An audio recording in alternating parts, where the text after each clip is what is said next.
The most important is to get in touch with things we have suppressed, that we have pushed away, so we can get it up and see it's impermanent.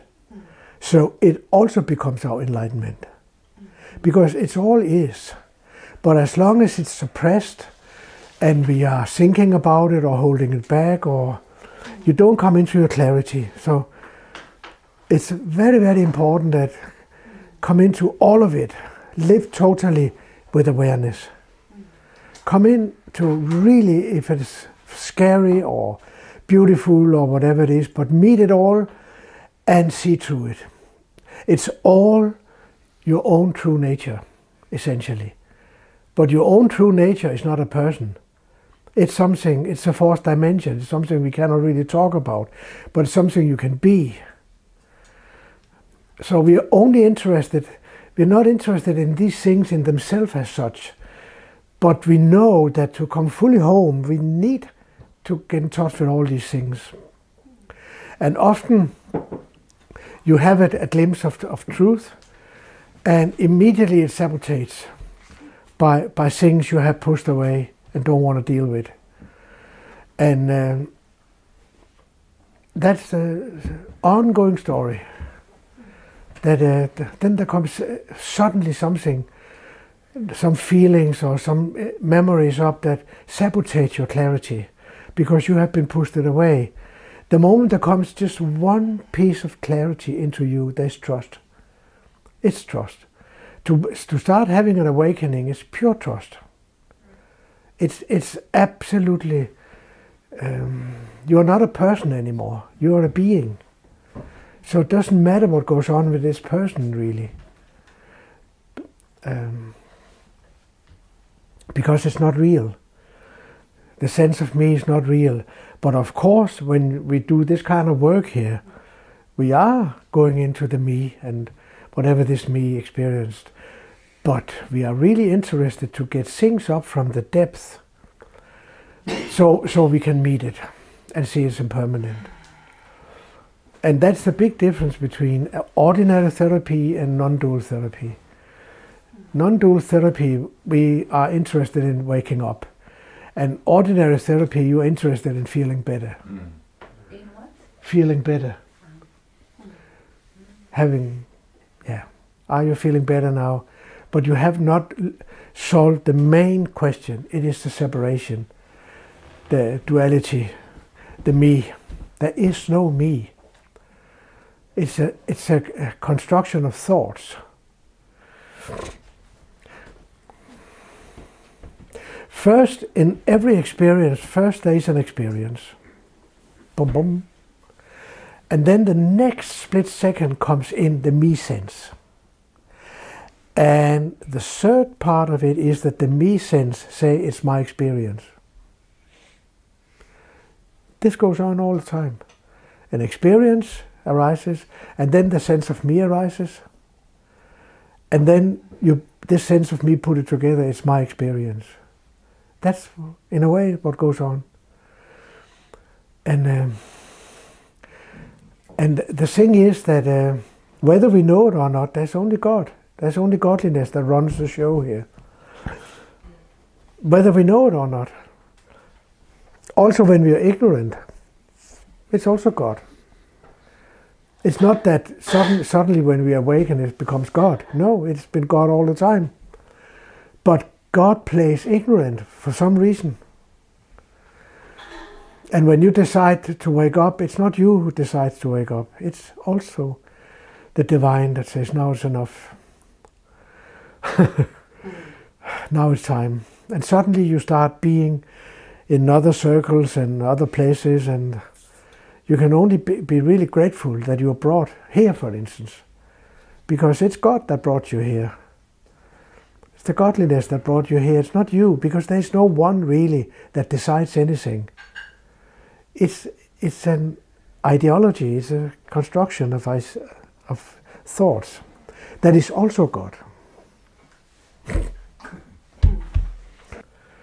But don't talk about it as a Christian God, as a father figure or something like that. Please come out of these terrible ideas. that we have with so many years of Christianity. Horrible. It's in Advaita they call it Brahman. And Brahman is the absolute, and you cannot say what is. You cannot say what Brahma is. But you can realize it. You can come into knowing it. And many people who have realized it, they simply don't talk. Because you cannot really talk about it.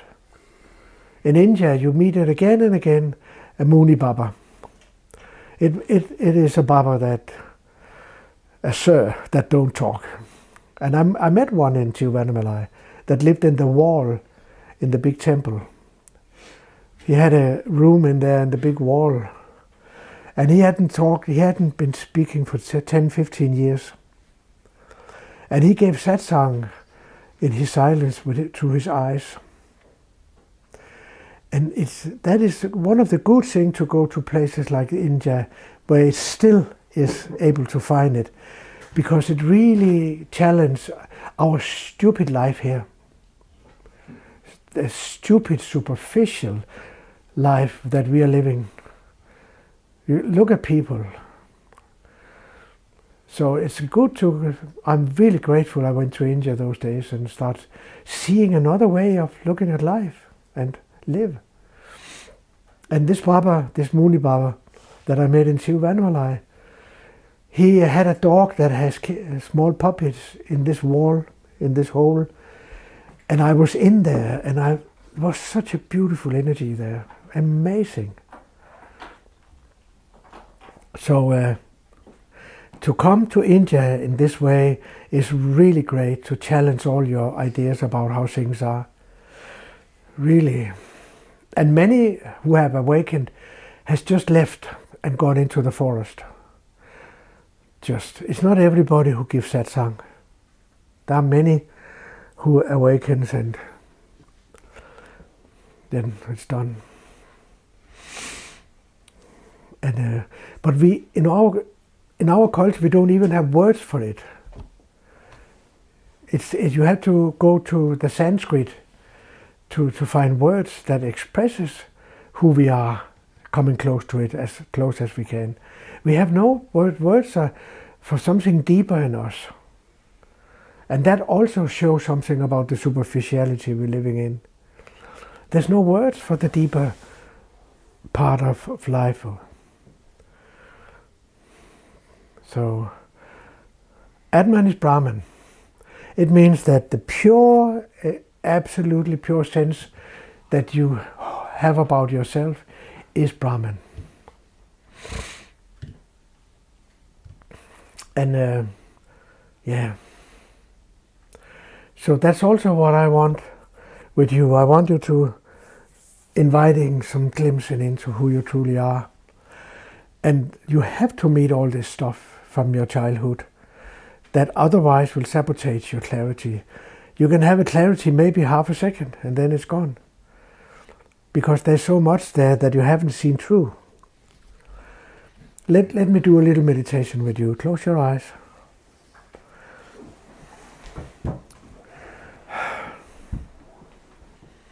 Maybe we have. No, I don't think we did it.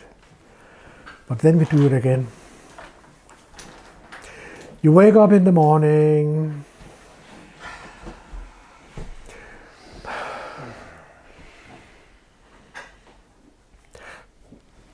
And the first thing that appears is the body and the room where the body is living in.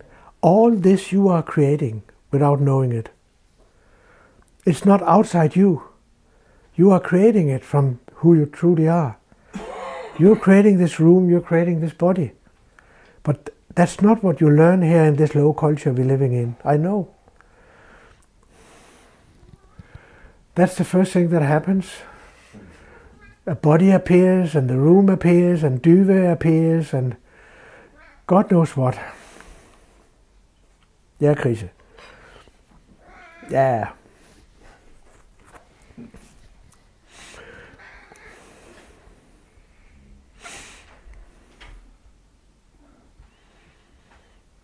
The next thing that appears is thoughts, hopes, fears, And you start moving into the periphery of the mind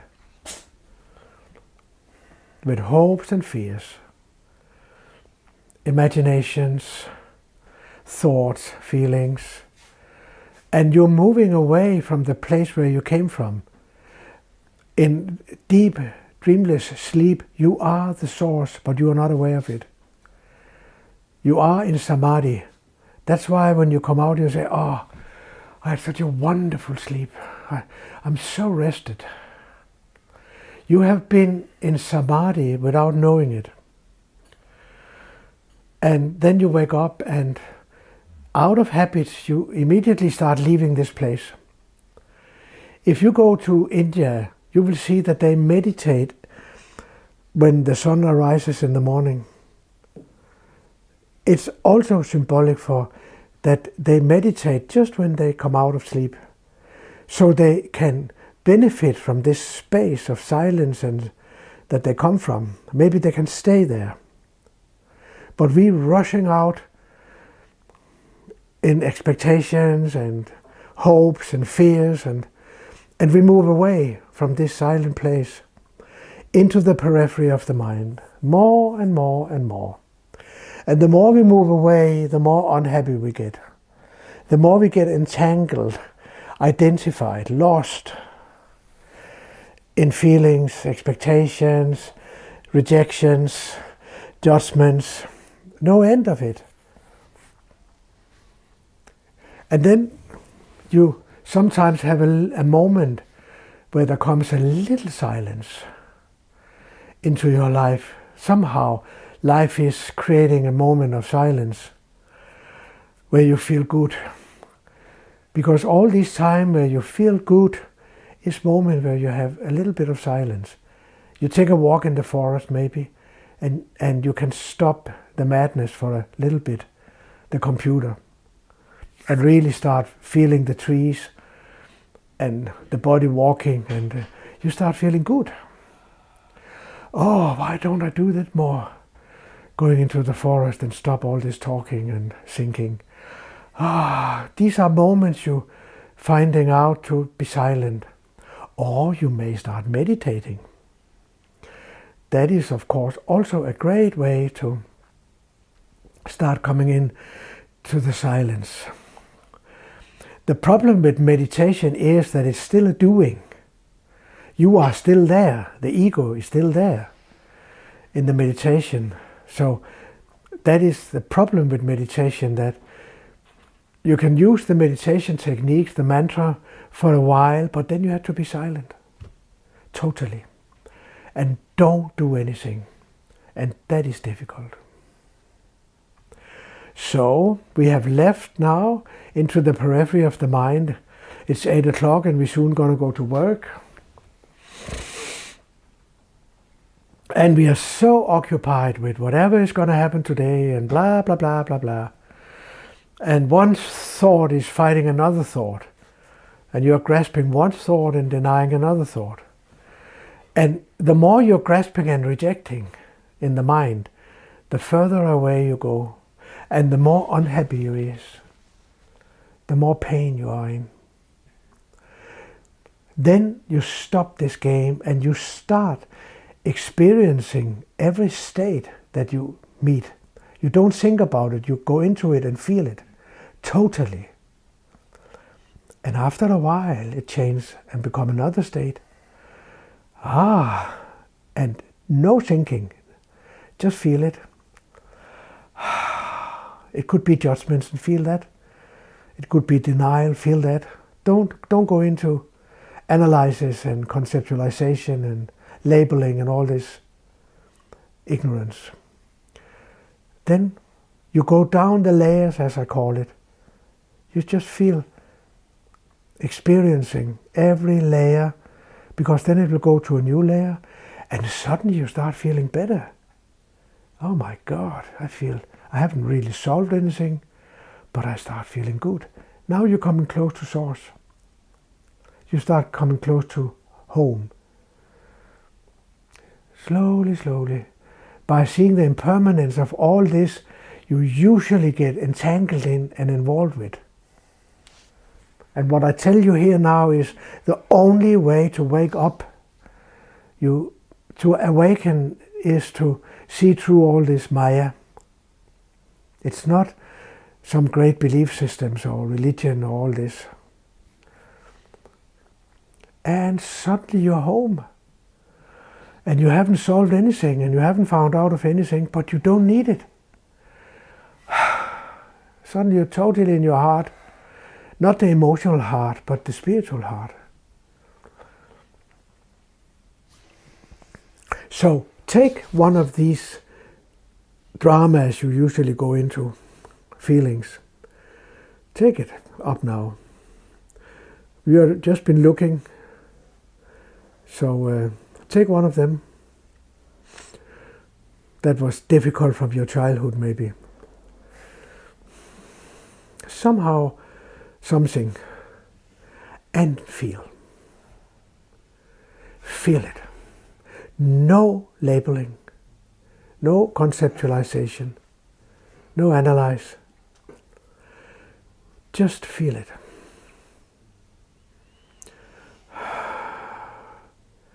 And stay in it. Say yes to it. Feel in the body.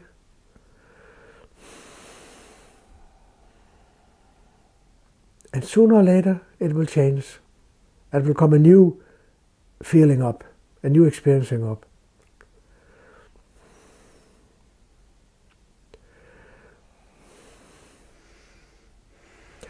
Then you say yes to that and you feel that. Absolutely. Welcoming it. Experiencing it. Feel in the body all what you can. No analysis. After a while there comes a new experiencing up. You may come into feeling that you die. It can be very, very deep stuff that comes up. Then feel how it feels to die as much as you can.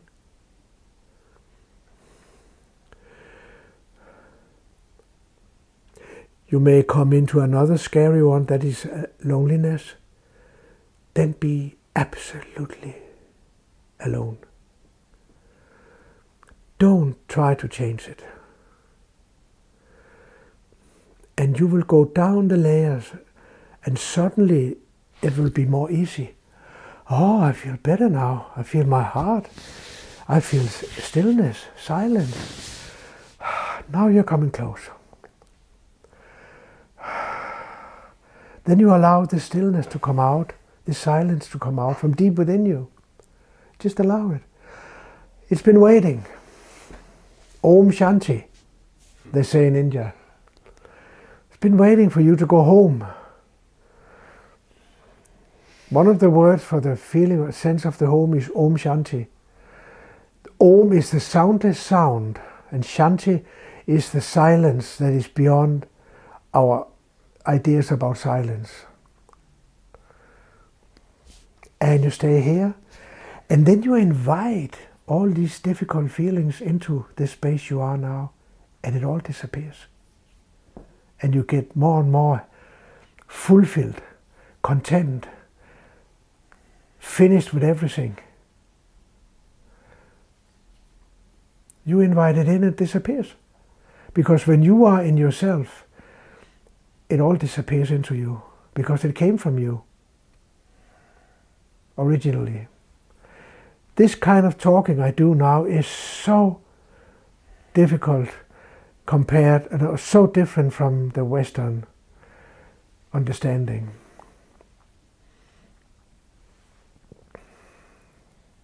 It's so different.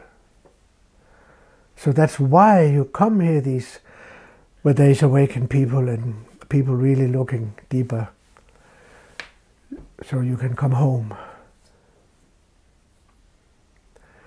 As long as you are a victim of God knows what, body, sickness, emotions, it's hell to live like that. To be a victim, to be a person that believes that you believe you are a person and is a victim of your feelings and the outer world. There is no outer world. It's all created by you. But it's so far away from what you have learned and brought up in.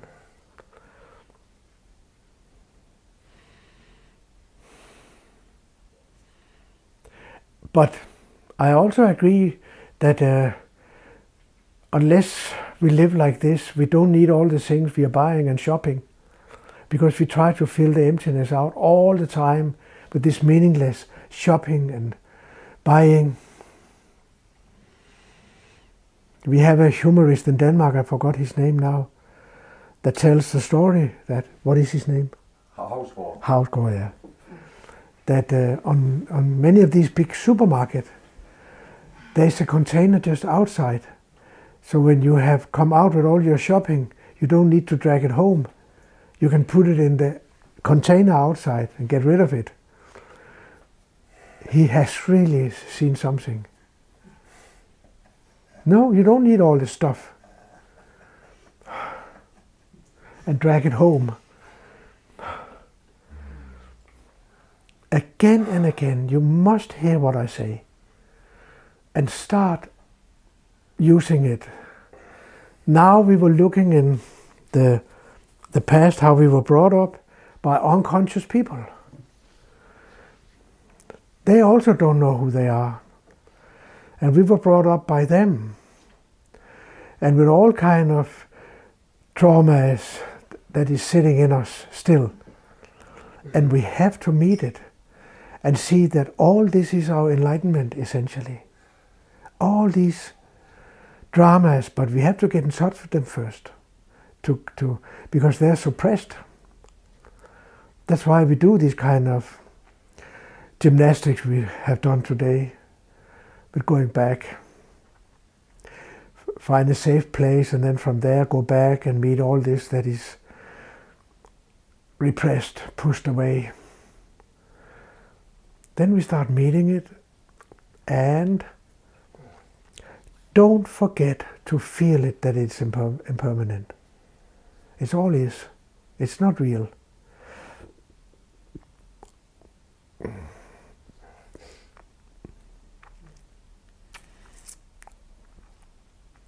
In India, all that we can experience, think and feel and see and sense is Maya, the veil over the truth.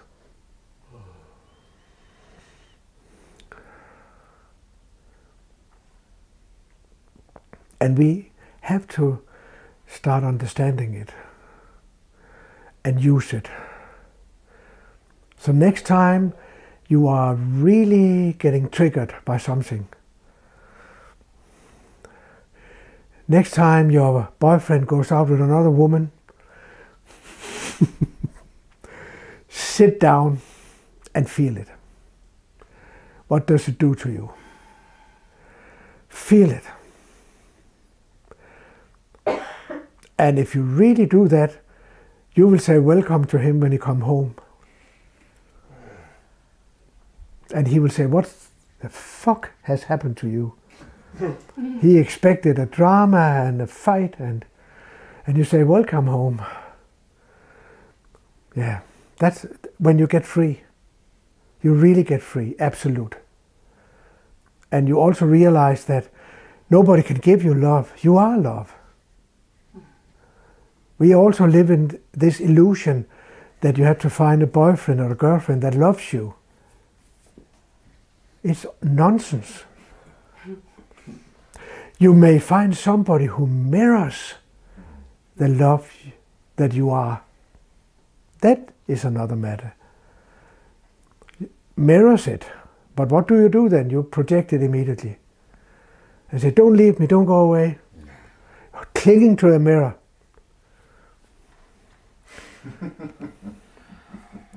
And all our songs and all our romantic stuff is about this illusion. Keeping people in pain. If you really love a man in the right way, as I say, that you have really felt that he's just a mirror for the love you are, then you don't start to controlling him, you don't start to judging him, you don't start all this game that destroys your relationship. So this is what we're going to try here, to really have you to come into your clarity. Wake up. Was it you who I told about this woman that always got jealous with her husband when they were out meeting other people? No. And makes a drama, of course, out of it.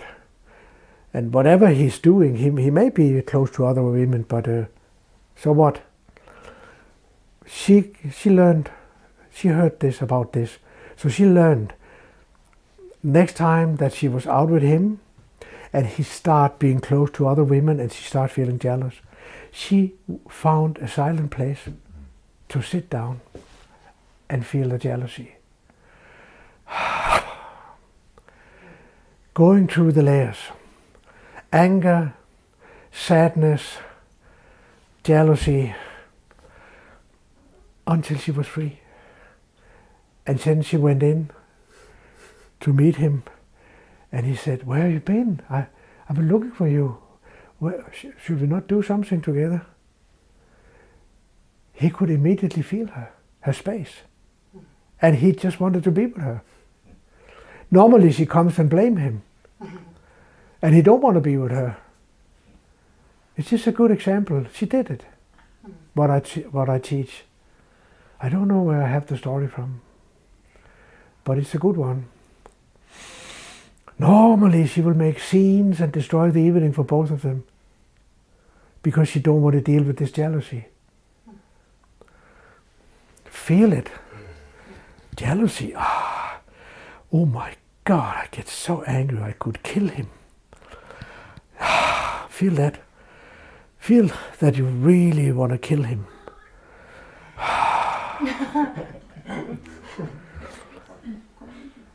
And then after a while there comes sorrow maybe, or low self-esteem. This is the way home. That's what I teach you. Yeah, you should have your food, right?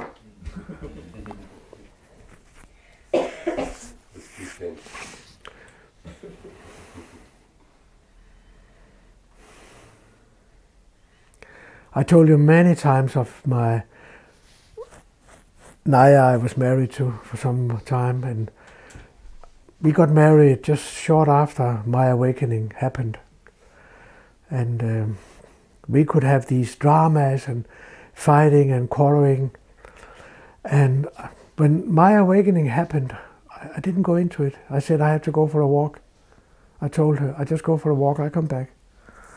Then I will go for a walk down the layers of all the emotions that I would otherwise have thrown in her face. I went for a walk and felt all this. And then I came back and she said, "Where have you been? Oh, sorry, I was..." Then the situation was totally different. She felt me immediately.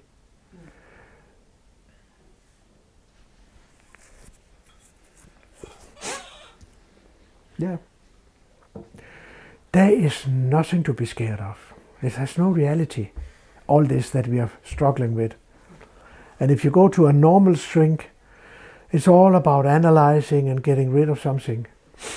Don't have to get rid of anything. How can you get rid of something that doesn't exist? It's absolutely stupid. And in India, they will not go on that path, in the old India. They know it's all Maya. We don't even have a word here for it. You know, impermanence, maybe. But the language reflects your understanding. It's very basic. The language you are speaking in reflects how much you know.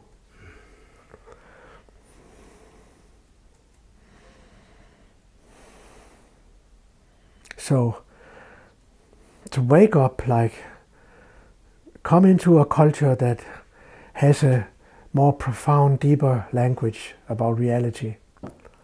It's incredible help. When I start learning these words in India, I start seeing the world differently and myself differently.